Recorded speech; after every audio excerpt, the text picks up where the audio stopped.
Second.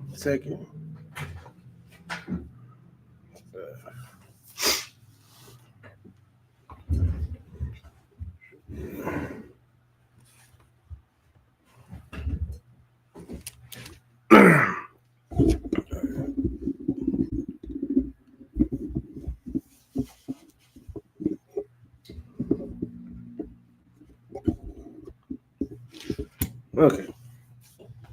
All right, y'all. Welcome to the class. Shalom, Yahweh, Shem Shabrak, all the brothers. Shalom, Shemar, all the thumbs, like Shem Shai, all the sisters. Priest and Officer 50 Resign. We're down to Wednesday law class today. Man, it's like I ain't had my voice the last few days, really.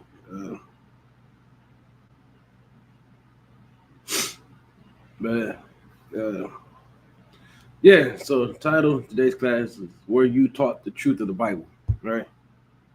A lot of our people believe that, growing up, a lot of our people grow up Catholic or Christian.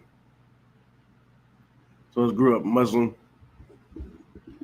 and then often left to wonder, not left to wonder, but you're always thinking that, what you know about the Bible is what you think is true. What you've been taught your whole life is what you think is true. You know what I'm saying? Because you've been taught it, your mom and dad, your parents been taught it, your grandparents been taught it.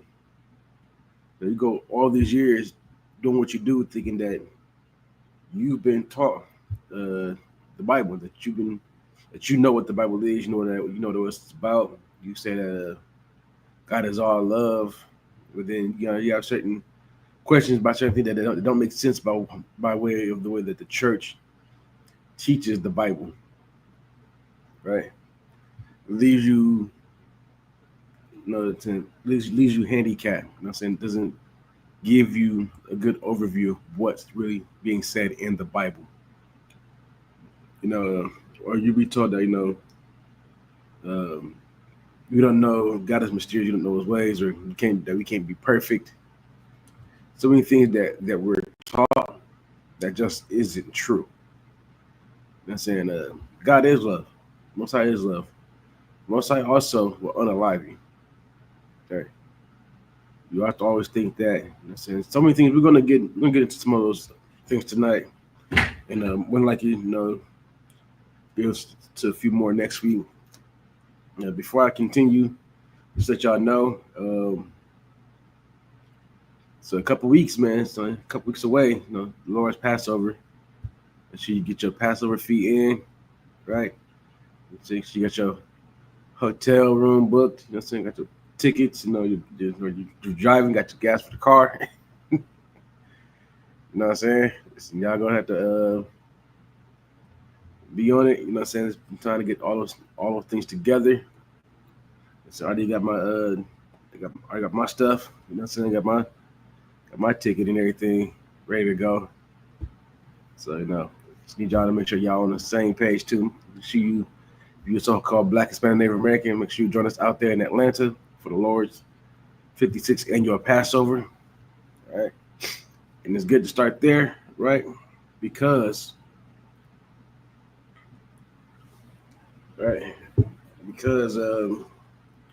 we're often taught these holidays, right? We're given these holidays. It's good. Let's talk about the Passover. Because we're often given these holidays to celebrate by our oppressors, right? So every year we celebrate your birthday, Christmas, Thanksgiving, New Year's, Easter. You know what I'm saying? Every year you're taught to celebrate these things. And, you know what I'm saying? Just can't do that. It just goes against what the Most High's will is for you. It's like, let me do one more thing real quick. Teaching, not even.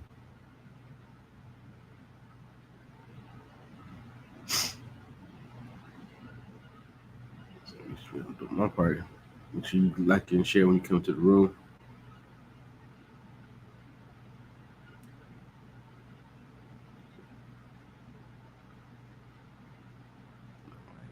beginning.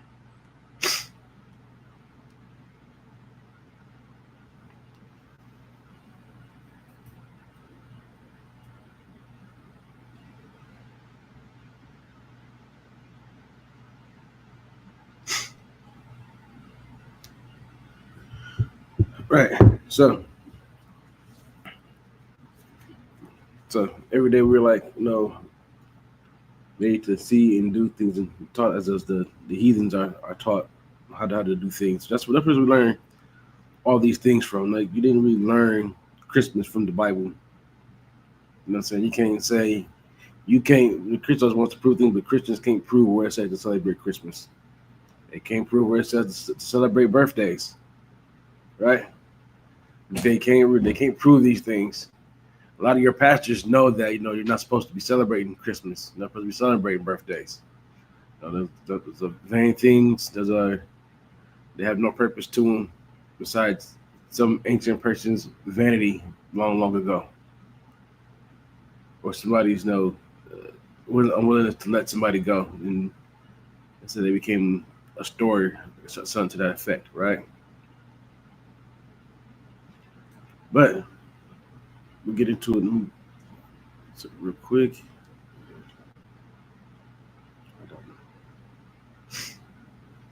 In fact, let's go to Amos real quick. Let's go to Amos. Go to Jeremiah.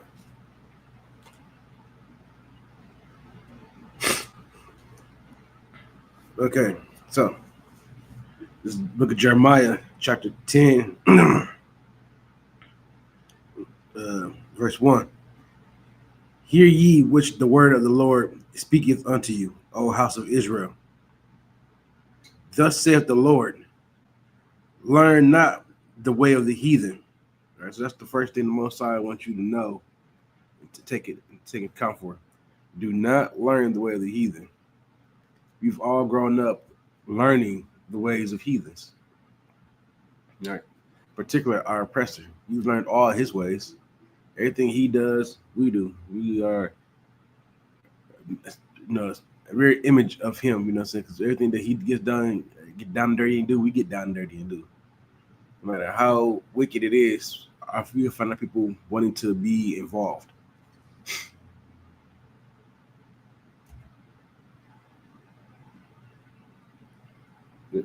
John says,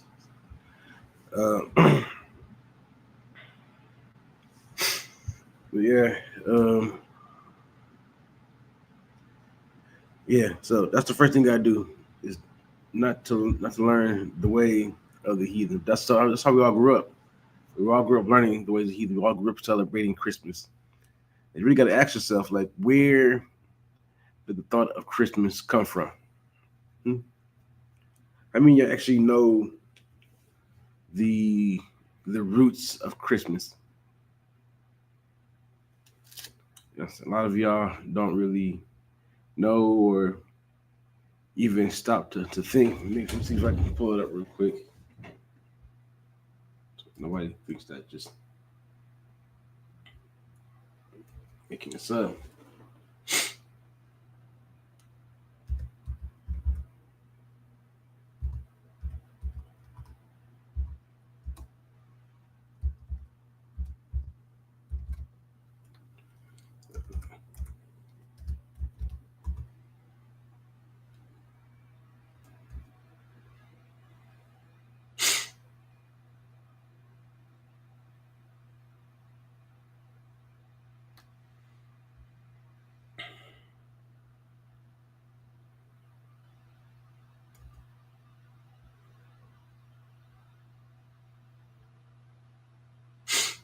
All right, let me share the screen real quickly.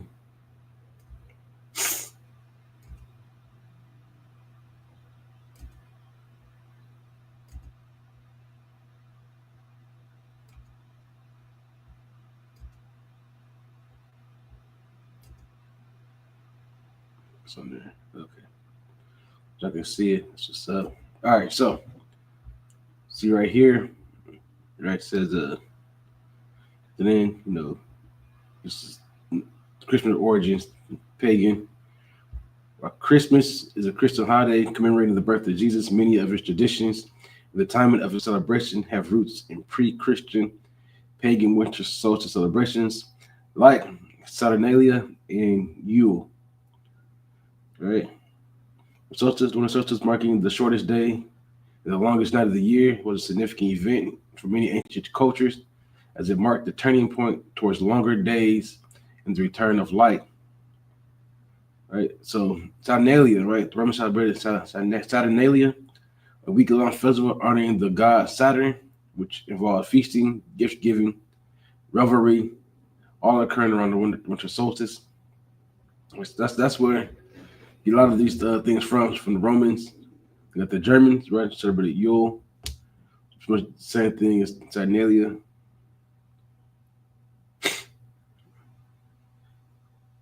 Right, so this is where you get a lot of these things that you think is tied towards Christmas is not. This all comes from pagan religions. All right, none of these things are of Christ. Right. Choosing December 25th, the Christian Church chose December 25th as the date for celebrating the birth of Christ, in part to coincide with the timing of the Roman Saturnalia and other pagan winter solstice celebrations, effectively co-opting these traditions. Right, so, all that to say what, in essence, right, is that what you've been taught about Christmas is a lie. And a lot of people do not want to look up and see the lie for what it is. Like, even when you get told it's a lie, it's for the kids. It's not for the kids. It's just for you. All right. You don't want to do it because you're too brainwashed to want to do the work for the Lord. It's not much, just to not celebrate Christmas. It's not going to hurt you. As a matter of fact, it might save you some dollars and some anguish every year for not having to buy Christmas presents. Let's continue on in Jeremiah 10:2. Thus saith the Lord, learn not the way of the heathen, and be not dismayed at the signs of heaven, for the heathen are dismayed at them. Right, so when you look up at the sky and you see the stars at night, don't, this is for those who are into the zodiac sign, right? What's your sign? What's your sign? You're dismayed at the heavens because the heathens are. That's where you get the zodiac signs from. It's not what our people did. Listen, the stars are important, right? They're there for a reason. Stars in the skies, the sun, the moon, all have its purpose. What's the purpose? Of telling you of navigation around this planet. Because a lot of people use the stars. Every culture uses the stars to navigate, especially if you want to see.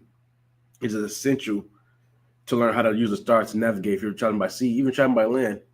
Knowing the orientation of certain constellations, certain star patterns will help you know which direction you're following and how to get somewhere.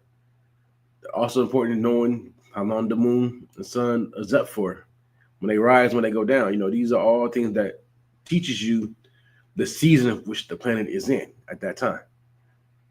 Right? So these stars in heaven are important.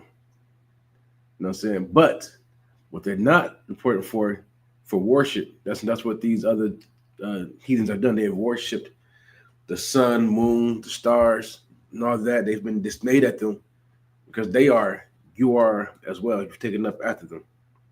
So give me 1 second.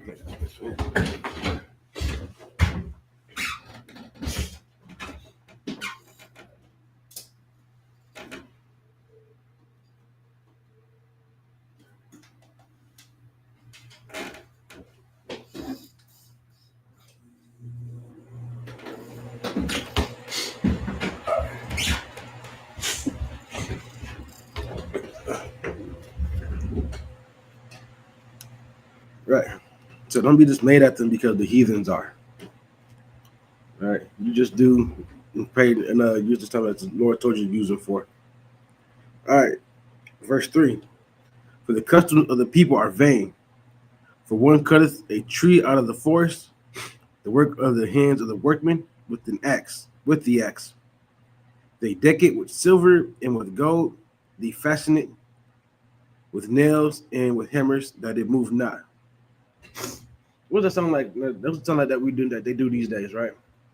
That's Christmas. That's Christmas being described right there.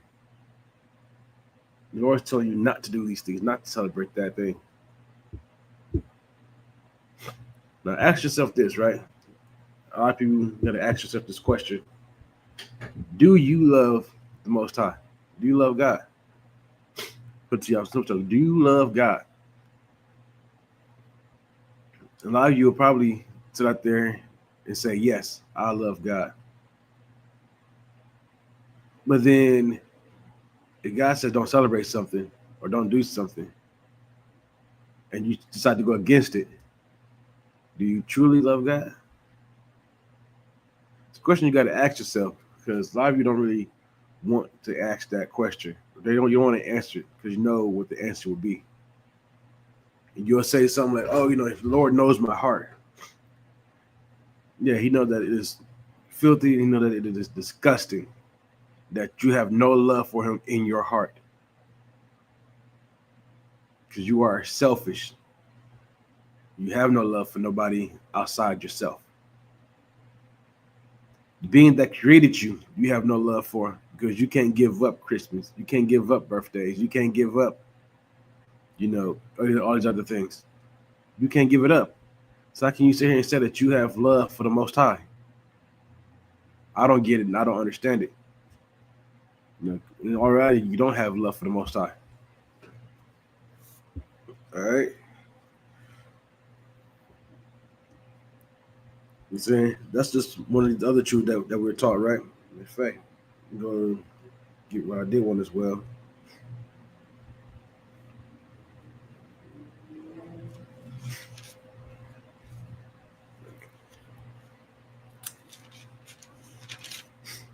We go to the book of Amos, right?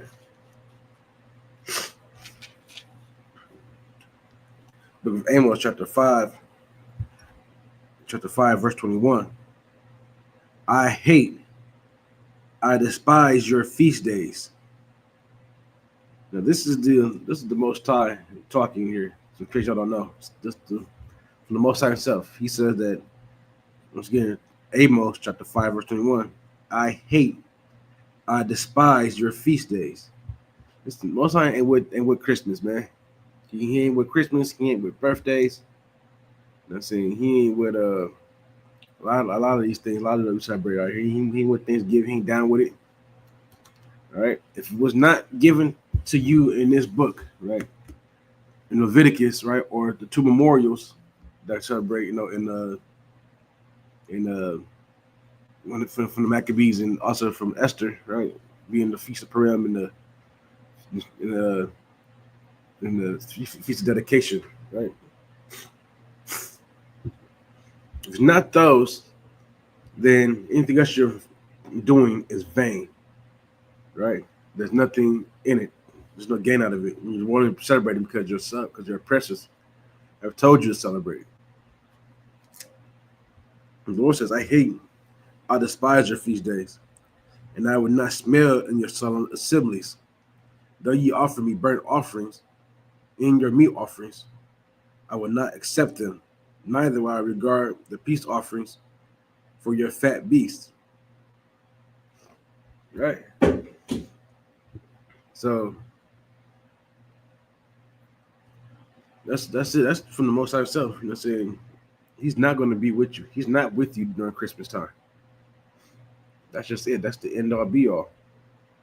Saying, why do you think so many things happen? Like, just think about what happened this past Christmas, right? Just a few months ago.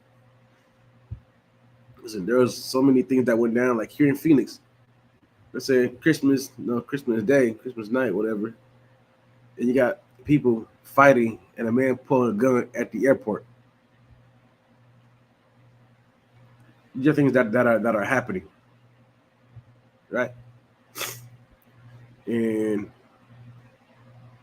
that's why the Lord just staying with it. There's another thing where a woman had a Christmas party and she poisoned the cake and it killed, unalived her sisters and her niece and herself. Oh, no, she survived. But now her sisters and her niece have both have been unalived. This is supposed to be why you're supposed to be celebrating Christmas. You know what I'm saying? It's supposed to be the happiest time of the year. It's where, sometimes the crime rate goes up. People willing to steal, working overtime over overtime over overtime because you gotta get the present for these kids or for your spouse. You don't get it, and for some reason, not celebrating Christmas and not buying them presents at this time of year means that you don't love them. But you love them. But you know how you show your kids and your spouse that you love them, more than yourself, is to give it up because the Lord says so. You know what I'm saying? You have to love the Lord more than your spouse, more than your kids. You know what I'm saying? And that's the way it's supposed to be. And so if you can't do that, then you're not worthy of Christ. You're not worthy of God.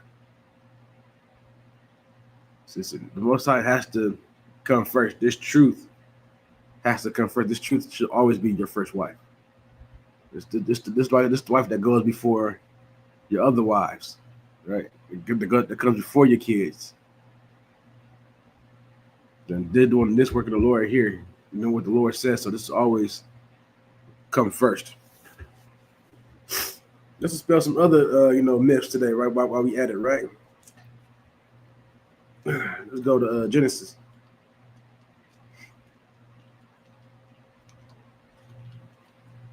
These people's favorite things to speak on.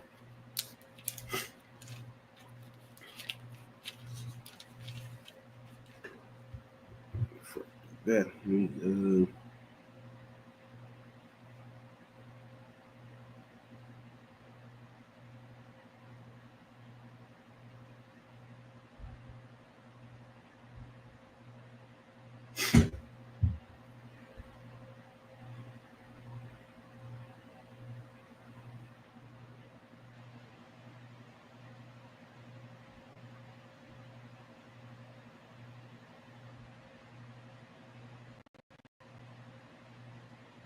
All right, so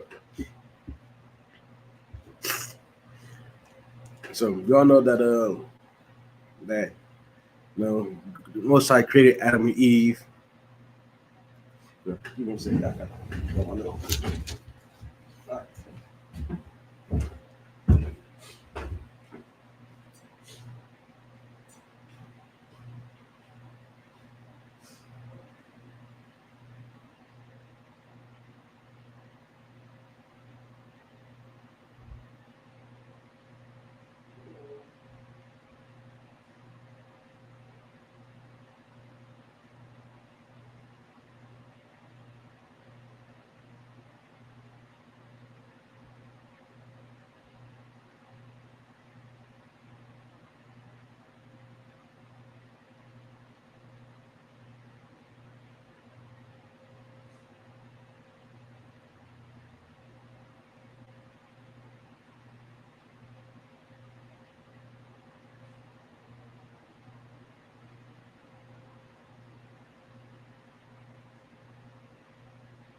All right, so getting back to it, right? So y'all know how Christ created Adam, when he gave him the breath of life, which is just giving Adam the laws of God to live by, not what everybody else thinks it is. We'll come to that in a second. But One of the things that's also very much true and that people tend to believe is that Eve was made from Adam's actual rib, and it's just not true. The Lord calls just the book of Genesis chapter 2, verse 21. The Lord God caused a deep sleep to fall upon Adam, and he slept. He took one of his ribs and closed up the flesh instead thereof. And the rib which the Lord God had taken from man, made he a woman and brought her unto the man. And Adam said, this is now bone of my bones and flesh of my flesh. She shall be called woman because she was taken out of man. Now, a lot of people read this and they'll assume that this is talking about him actually creating the woman from them. But I think that we got to realize that wouldn't necessarily be true, right? We go just back into the first chapter of Genesis. Chapter 1, verse 26, and God said, let us make man in our image, after our likeness. Let him have dominion over the fish of the sea, and over the fowl of the air. We jump down. Verse 27, so God created man in his own image. In the image of God created he him. Male and female created he them. Right? So, on the sixth day, right, that's when that takes place, Most High had made mankind. He did. He already created. Adam was already walking about during this time. The breath of life that he was given was the laws Most High wanted him to follow. He was the first man to be given that, right? The breath of life. And as Eve, right? And Eve taking out a rib was not a literal rib, you know what I'm saying? She's a member of the tribe of people. And from this, he realized that he had to take a woman also from his same tribe. This is passed down. Often you read in the Bible, as it tells our people to not take women of other tribes, of other nations, of other people. You have to take a woman that is of your tribe. Thanks for checking in, Cult Media.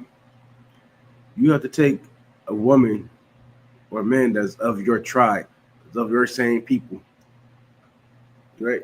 And you also know that this is just slang, right? To close up the flesh thereof. We'll go to chapter 29 in Genesis, right? Right. Look at Genesis chapter 29, verse 14. This is when Jacob went to go find a wife, right? He was sent to his mother's brother. This is the book of Genesis chapter 29, verse 14. And Laban said to him, surely thou art my bone and my flesh. That's what he just told. This is what Laban told Jacob. Surely thou art my bone and my flesh. Now we know that Jacob wasn't taken out of wasn't taken out of Laban. Laban was put on him, and Jacob taken out of him. This is my family. This is means why I said this is my bone and my flesh. All right, and this is my family. So real quick. All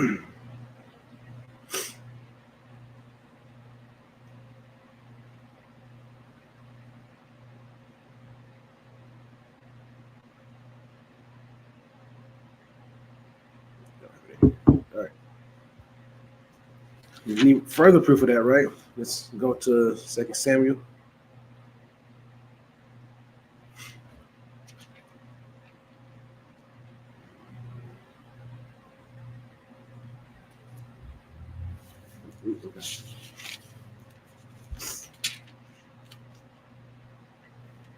All right, this book of 2 Samuel chapter 5, verse 1. Then came all the tribes of Israel to David unto Hebron and spake, saying, behold, we are thy bone and thy flesh. Now, are you going to not tell me that that David came out of all these people. Remember, it says they came all the tribes of Israel. No, once again, saying that Jesus is a bone in his flesh was taken out of him. She was family. She was taken out of the same tribe that he was. The same good people that he was with, she was with. Right? That's what that means. That's another lie that we're often told, that Adam and Eve were the only people. He told male and female to go and subdue the earth. So we were made like at a boom. It's like all the other animals were made in a boom, but somehow we have to think that we're one that's different from that. No, just like other animals were made in a boom and a giant creation, we were also made the same way in a giant creation. You know what I'm saying? So by the time Adam comes on the scene, you know what I'm saying, you hear about Adam. Adam's already been alive and moving about. Right? That's just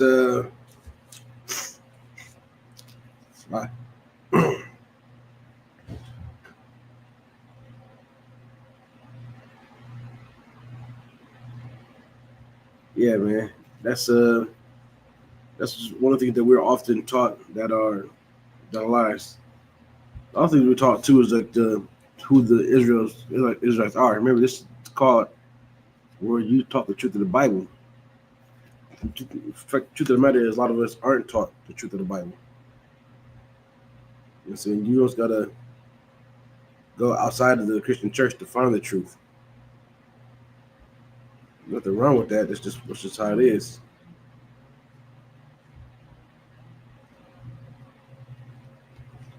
In fact, let me go to Solomon real quick.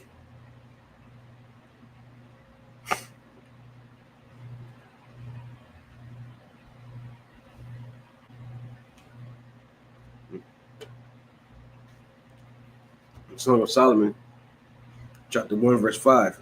I am black, but comely. O you daughters of Jerusalem, as the tents of Kedar. How many of you know what the tents of Kedar look like? Saying that he's dark, right? Let's show y'all what that would look like.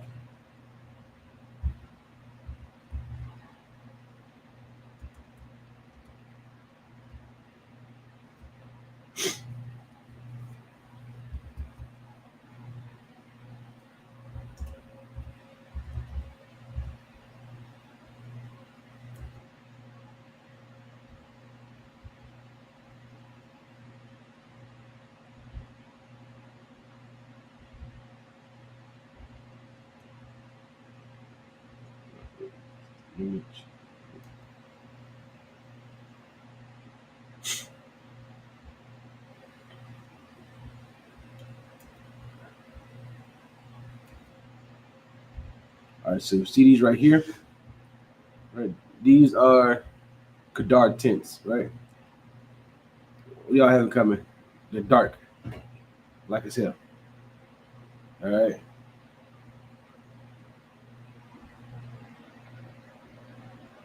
That's what Bible says right there. So Solomon, the daughters of Jerusalem at the tents of Kedar, right? Showing that these tents are dark. That's the person saying that's talking to Solomon, saying that I'm black but comely. A lot of Christians would tell you that black right there means that they're depressed and that they're sad, and that's further from the truth. And so just say anything and everything to not give, not want to say that these people who are speaking are Israelites and are black people.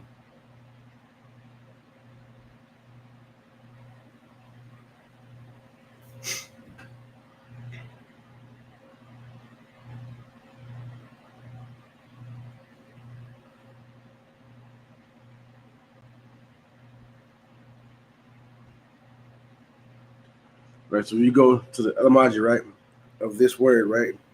It says, "I am black." That's the Hebrew word shakar, right? Or sahor, if you tell it in the like the modern Hebrew, but in ancient it'd be pronounced shakar, right? And his usage is black. So he's saying, I am black. Because ain't nothing to do with depression, nothing, just black.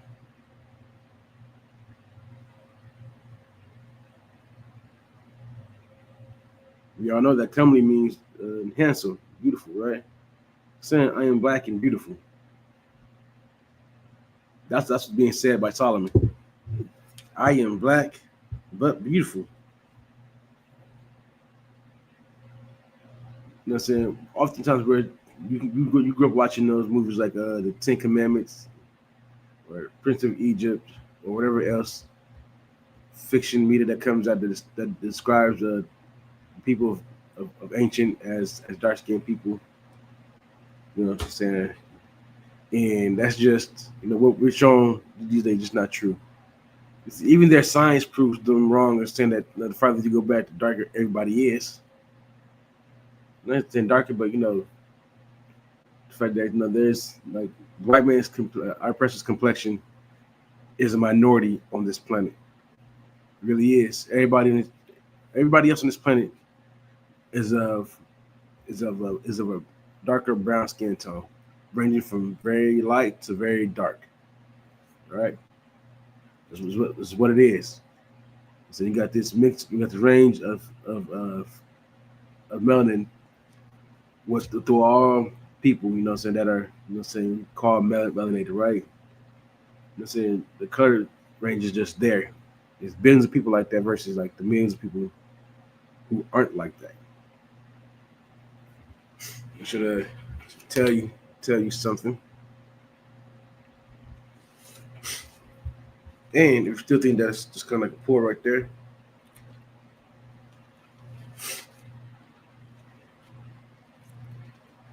not enough for you. That's fine. All right, the book of Jeremiah, chapter 14, verse 2. Judah mourneth in the gates thereof language. They are black unto the ground. All right. So once again, we got the color right there in check, right? Saying that that black but comely, saying they're black onto the ground. Other things you can just look up. If you got the Blue Letter Bible, you go to the interlinear. Saying all these things are there for you to find out and look up. Better to always get to know what the people said versus what your pastor always teaches you. Your pastor don't always teach you anything. You got to know these people.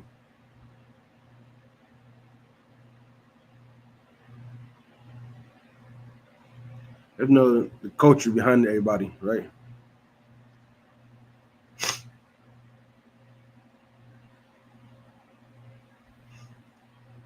If you don't know the culture of the people that you're reading about or what they did, then what the kitchen church would definitely tell you would always be wrong. Yeah, like I said, they are black into the ground. We all know that the dirt, right? It's just different shades of brown. As you dig deep, you get darker shades of dirt. You know what I'm saying? That's just how that goes. So there's a bunch of color scriptures in the Bible that gives you a description of how these people looked. I'm saying one of the disciples was called Niger, which just the ancient form of saying nigga. Nigga just means comes from the word of negro. That's like the Spanish word. The Spanish word negro comes from Latin word niger, which just means black. That's it. That's all it means. That's not what we're taught though. Yeah, Slocky, I'm just a rough one on today.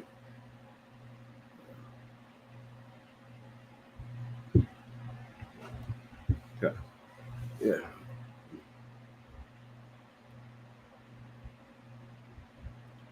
Right on that one. Yeah, man, like what I'm saying, it's time to it's time to grow up. Not time to grow up, what I'm saying. It's time to finally get into the Bible, man. Finally start to learn what is truth in it, what is false in it. It's time to really dig deep into the Bible. So you're trying to you have to get the thought of Christianity out of your mind when you read this Bible. You got to get it out because as long as you think with that mindset, you'll never understand this Bible. You know what I'm saying? The Most High would never, I don't say never, the Most High can do anything he wants.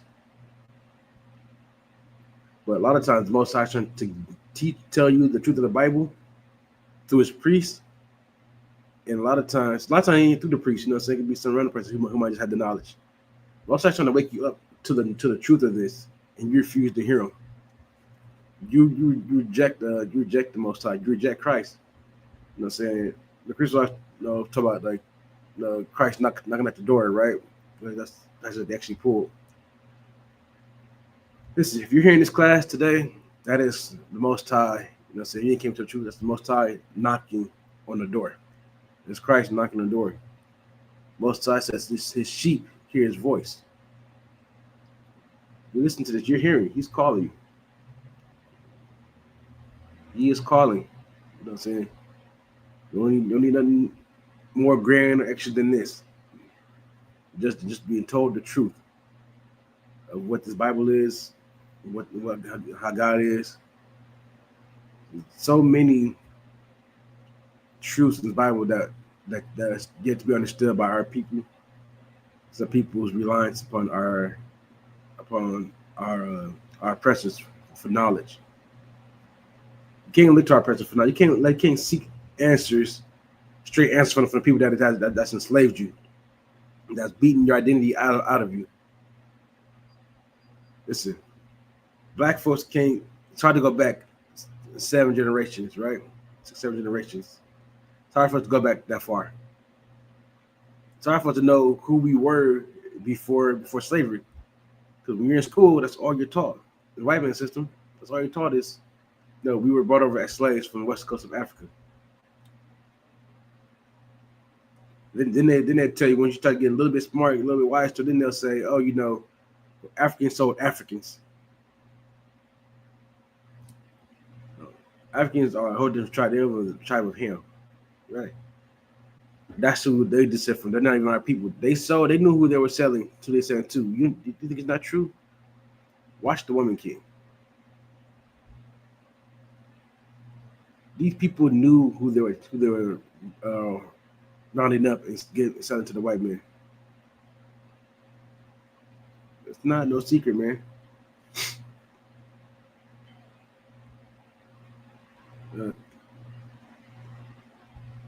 Con, you can ask a question. Type in your question.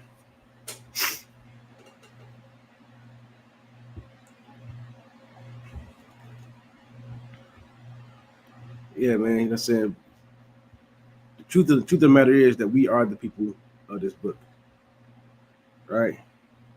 We are the people that saying that are God's chosen people. You feel me? They're saying God only chose one group of people to give his laws to.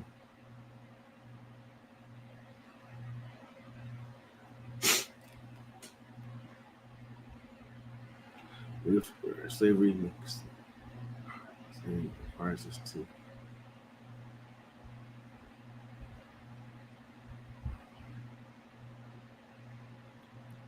Okay, all right. So if slavery makes you or requires you to share as it pertains to safety, I would have to know like what you do for work. You know what I'm saying? What's your slavery?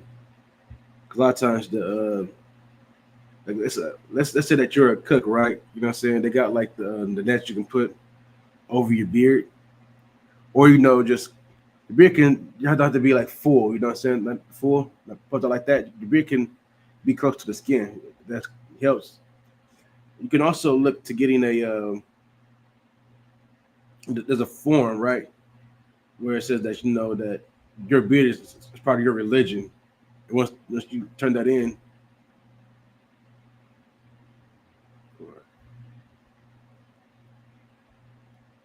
They who have to things like that. Yeah, um, call up. You know what I'm saying?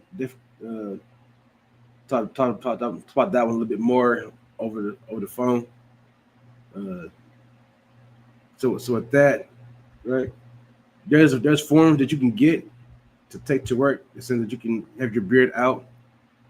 You know, that you can grow your beard because it's a religious thing, and they can't like go against your religious beliefs. They can they do have workarounds at many jobs for things such as that. So working around, you getting like lead or zinc, or fluoride that might drip into your beard. There are things that you can get to cover your beard, because that covers your whole face, so you don't have to worry about that. It's also, like I said, say you choose to kind of to shave down, but you don't got to shave your whole beard off. You ain't got to be smooth. You know what I'm saying? I don't know if you ever see many brothers who don't got like their beard, fully grown out. You know what I'm saying? So that's something you can look into. Uh, Definitely, you got the number. Hit up, call it the school. Definitely, you would definitely know what you do for your slavery.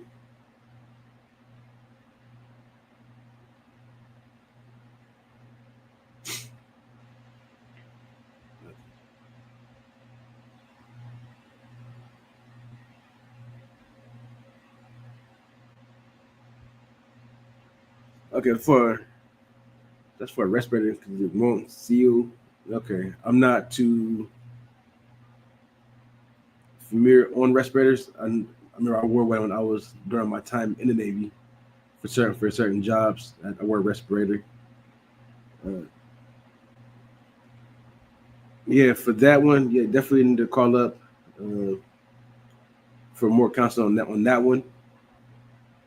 That'd be my answer right there. If it's for a respirator, I'm not sure how to go about that one. You just call up the school for more counseling, right?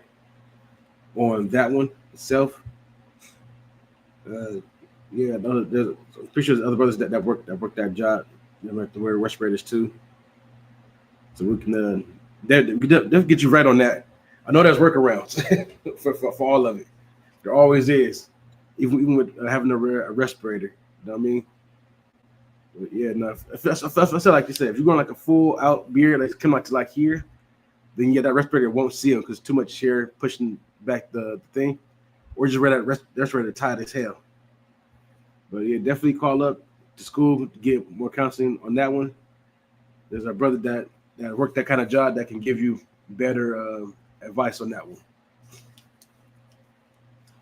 Um, kind of, with that's gonna be today's class. So remember, if you always like, uh, comment, saying share class. That's how you push the truth out. Uh, Also, again, saying coming up in a couple weeks. Saying April 12th is the Lord's 56th annual Passover. You see right there, it's going on the screen down in Atlanta. Make sure you pay your Passover fee. Make sure you pay your tithes. All right, like I said, make sure you got your tickets, plane tickets, your bus tickets, train tickets. You got your gas money for the gas you're driving.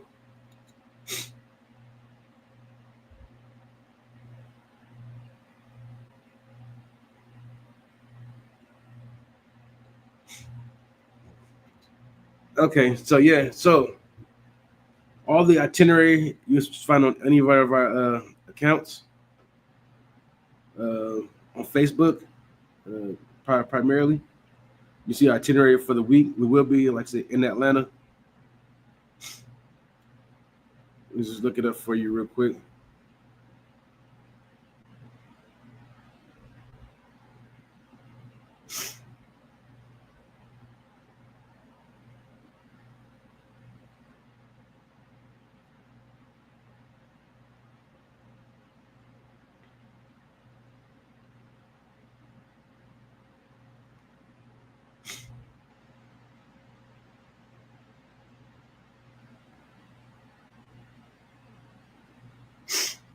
A lot of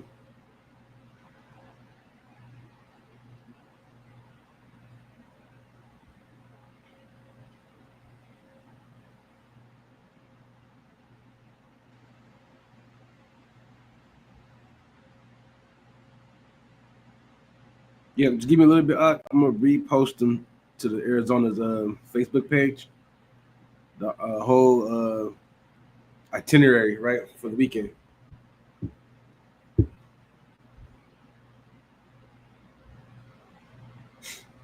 Oh yeah, if you type in if you just type in ISUPK.com, so that is the website that's used for Passover fee. And it's not sketchy, y'all. That is us. All right. Go in there. They do have a section right there for the to pay your Passover fee directly on the ISPK website. So you know what I'm saying. That is the website that you wanted to do. You see scrolling on the screen. That is the website that you do use. Right. Matter of fact, before I go, type it in right here.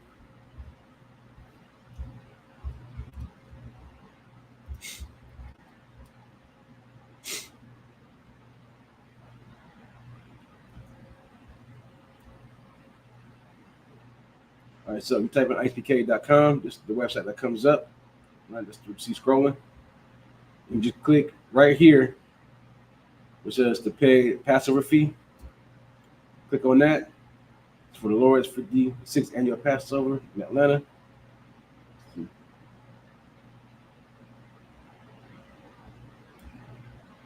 And right here, boom. You add your phone number there. You click, how many adults. So one adult is $200. That's the fee. And then you just hit submit. Right. And that's it. That's all it takes. This is one of the right things right there. Videos promoting it. I have the bar out.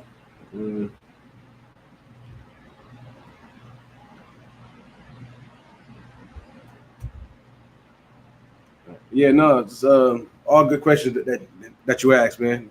That's why we're here to help. Like I said, just keep a lookout on the Arizona's Facebook page.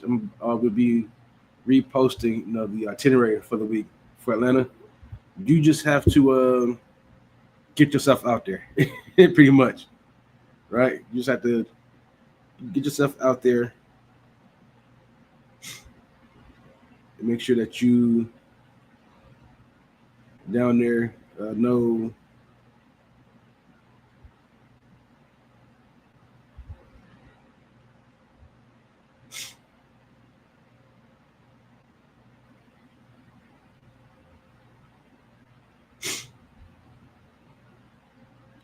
Let me see. Just trying to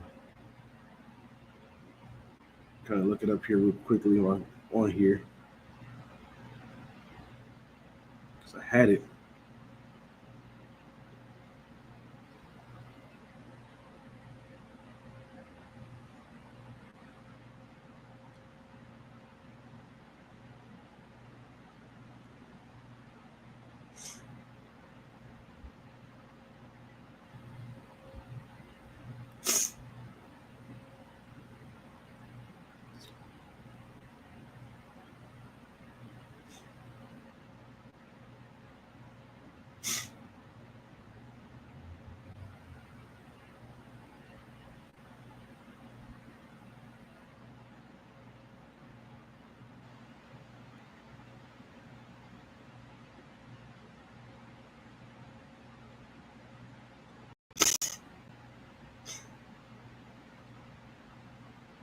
All right, I'm gonna find it later, but I will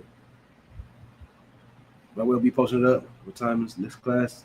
All right, yeah. So should be having class tomorrow, 7 to 9.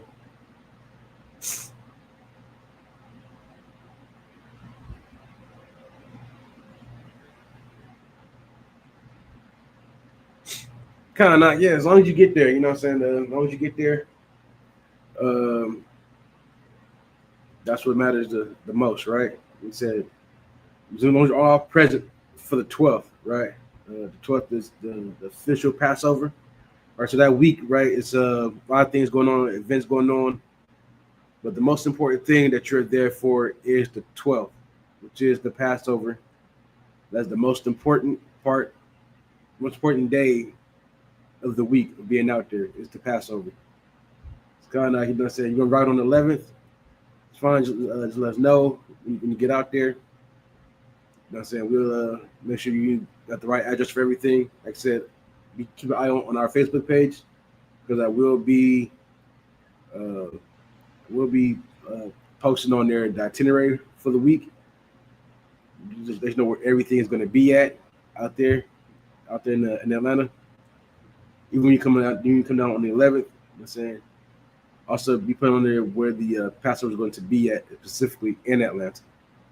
All right. If you need to, you also just look on the other ISUPK pages on Facebook and Instagram. They're there. They're there as well. All right. But with that, I'm gonna go ahead and in the class. Everybody, shalom.